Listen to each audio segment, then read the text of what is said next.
Hi all, this is Jeanette Keynes from Jewelry Arts Inc. This is part 2 of my tubing series on how to make tubing for bezels and beautiful spacers. So like what I was saying, this end is going to be our draw dog, so I'm not going to absolutely obsess about getting every molecule of that. But if you look at this, like if I take this and hold it down, you know, it looks pretty good and flat. So what I'm going to do, now that I'm like, oh, I think that looks pretty good, I'm just going to take a Sharpie, run it down the side, and then I'm going to sand it. You see what, I don't know, can you see how that's dark? Because that way I can sand it a hair more. When the Sharpie mark disappears, like, do you know what I'm saying? We know we've gotten to everything. It's just a good little like last step to help you know, like. And by the way, this trick with the Sharpie, when you're learning how to file or sand and you're having a hard time like understanding the connection between what you're doing and what's happening on the piece. No, I mean, I'm not making jokes. I mean, that is what happens. You're doing something, but then the result you get can be very different from what you're anticipating. This is a great way to understand what you're really doing. Like, let's say you're filing something, just Sharpie the surface and do like 1 or 2 strokes and look at it. And you'll be able to see exactly where you're hitting. You know what I mean? And it really helps you because so much of this stuff, it's like, it's not just like sand it flat or whatever. You've got to make your eyes and your hands and everything like sort of all work together. So just so you know, if you're having trouble with that, the Sharpie mark is a great way to see what you're actually doing as opposed to what we think we're doing, which sometimes those two things are not the same thing. So I'm going to take this on here and I'm just going to do a little more of that little scooch. Now you see how all the mark disappeared?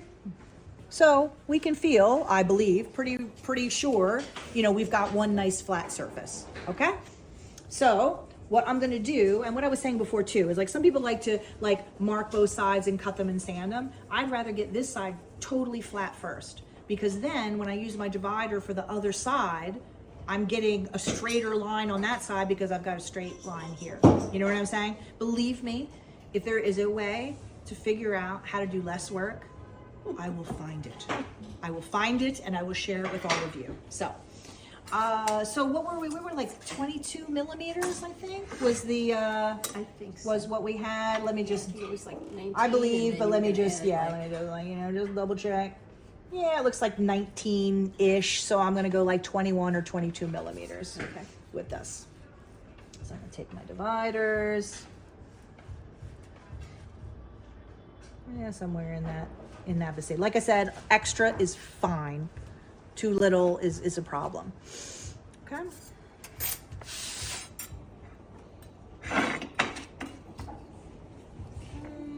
So I'm gonna put this on here. I'm gonna hold it down.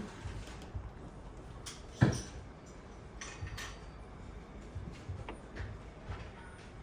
ride it down. Like so. And then can you see that sharp line right there? The line that I've done with the Sharpie? Yes. I know, it's like, you kind of, when you cut it, you have to kind of tilt it a little bit, you know what I mean? So that you see the reflection. This is another situation that if you have a hard time seeing something like that, put some Sharpie on there and do the scriber over it, because it'll, you know what I mean? It'll make it pop. Just, you know, there's nothing wrong with anything you do to make it easier. Like, I'm used to looking for this little shit, so I don't bother, but there's nothing wrong with that. So we know that line is beautiful and straight because we made that beautiful and straight. So we're gonna make every effort, of course, to cut it as straight as we can so that we have less sanding to do. And I know I've done this in other videos, but cutting straight, it's about your posture. So however you may normally drape and cross your legs, which everyone's going, because we all do, when you cut, you have to absolutely like face forward, feet on the floor, you know what I mean? Shoulders nice and square and look straight. Because then you have your piece, you have your scissors, and you're visualizing your scissors, you know what I mean, at 90 degrees right in front of you. If your torso is twisted, if you're here, you know, any of these places, you don't know where you are, so to speak, physically, and it is much, much harder, if not absolutely fucking impossible to cut straight. So however you drape yourself normally, when you cut, pause and line yourself up. So I'm just going to take this and tilt this so that I can see the line. you know, and it's not a race, so you don't have to go fast.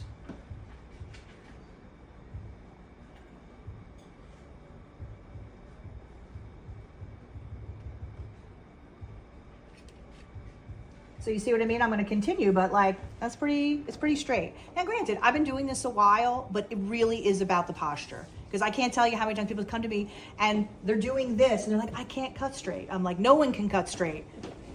Twisted, you know what I mean? Okay, I'm just going to bend this a little bit so I can get in there. And you know, by the way, since this is 26 gauge, Joyce Chan's the best thing to cut. So easy. Like butter. Like butter. That's exactly right.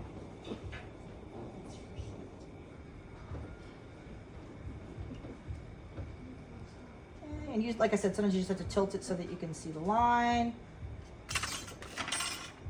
Okay, so it's, you know, quite straight. Because remember, the straighter this is, the less we have to do of the other. Okay, so we're gonna do the same thing now. We're gonna put it on there. We're gonna, you know, and get it nice and straight, and the Sharpie and whatever. So basically, we'll come back when we feel we have achieved 2 straight sides.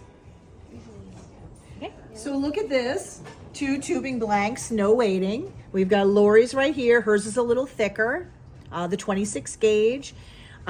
Susie's is thinner because remember we're making hers into like little tube beads. So like that can be almost as, you know, like even thinner than 30 gauge. So I'm going to take out the Jewelry Arts Tools dowel set. I'm just going to start with a large dowel because what you'll see, a lot of people will post online, like you can use a swaging block and hammer, which works well if you're doing thicker metal. When you're doing thin metal, sometimes I feel like if you do that, you end up with dings or whatever. So normally for me, when we're talking like 30 gauge, 26 gauge, I'm literally going to start with the power of my thumbs and a large-ish dowel. So I'm going to take this on here and watch how I do. Oh, look, it's amazing. The power of my thumbs. And start the curve. I mean, you can also kind of like put it down the table and do this and press, because we can also pull this through like a wood large draw plate to start getting the shape, but you have to at least get it started. Like there's no draw plate that's big enough to be like one giant hole in the middle. It's not a thing. See, and now you notice Susie's a little thinner, so hers is a little bit easier, but it's all good. Because what I would normally do that, and then take a dowel and run it. You're basically like a burnisher, just to, you know, start getting that curve in. See what I mean? I'll do the same thing with Lori's. 2 for 1, no waiting. I love it. It's like a tubing, but you see what I'm saying? You just run it right down like that. Okay, and then I'll go down to the next smaller size. And just like with anything else, you know, if it's fighting you too much, stop and kneel. It can't hurt.